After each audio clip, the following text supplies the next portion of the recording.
You don't wanna ride the bus like this, never knowing who to trust like this. You don't wanna be stuck up on that stage singing, stuck up on that stage singing. What is the deal, beautiful people? It's your boy Ramon. Welcome to Lifestyles Defined. Let's talk about Apple once again. The iPad Pro 9.7-inch variant. I really think Apple's slipping. The genius of Apple used to be a few things, but one of them were definitely the ability to just name things correctly, right? Like the Air, the iPhone, the iPod. Not really a fan of iPad. I made fun of that name till the cows came home. But the iPad Pro, okay, 9.7.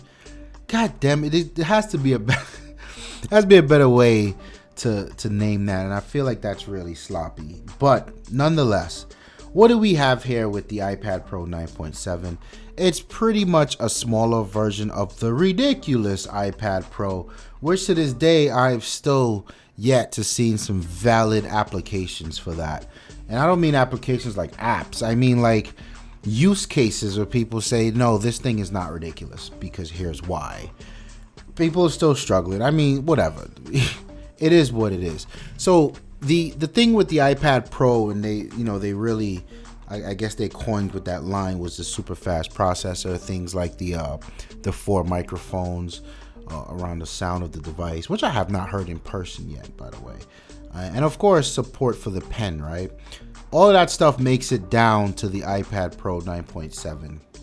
And interestingly enough, it now butts heads with the iPad Air, or iPad Air 2, whatever one we're up to now. So I guess it's about $100 more expensive. Or I would say the iPad Air 2 are now $100 cheaper. So it's still that same entry price to the iPad Pro 9.7, that name. So that is now if you want that 9.7-inch range, that's the top of the line iPad. I don't think there's much to talk about here. They pretty much added the all of the internals of the 9.7, all of the internals of the iPad Pro. And it's got that one extra feature where the display has the ability to change its hue or its temperature based on the room that you're in, which is dope. Little things like that's what makes Apple Apple.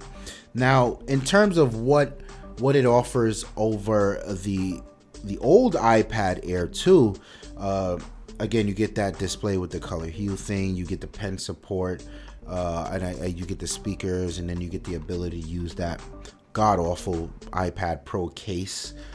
So I don't think it's a game changer.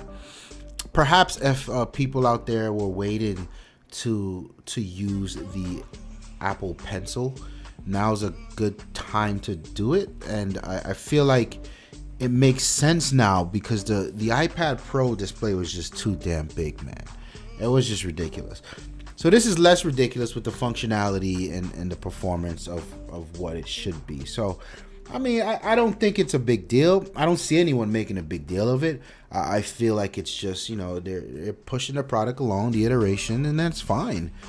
Let me know if you guys, what's an interesting conversation is anyone out there still buying tablets, right? Because you look at the data, iPads themselves they've been kind of stagnant. And they haven't been selling. Not that they haven't been selling, but there really isn't much growth to speak of. And then other tablets from other companies are still struggling. And one of my theories is it's just the fact that people's phones are so large. And then Apple themselves just went ahead and made a bigger phone. So you get in that territory where your phone's so big, you really don't need a tablet. And then back in the days, from when LD was first started, we'd have these conversations about tablets and how they're not mobile devices, and people would argue us that. And I would always say, when you look at people who buy iPads, within the first month or 2 months, they start leaving that shit at home. I don't care what they tell me. Oh, it's gonna replace my laptop. Bullshit. They start leaving it at home, and I stand by that theory. Like, tablets are not mobile devices. They can be portable, yes. You can take them places very easily, but you don't grab your tablet. Not most of us. You don't grab your tablet like you grab your cell phone before you leave for the day. So, is that still true? Is anyone out here still relying heavily on a tablet? Let me know. Leave the comments below. Like the video if you like it. My name is Ramon, and I'm out of here. Peace. From the deep forest into the sun.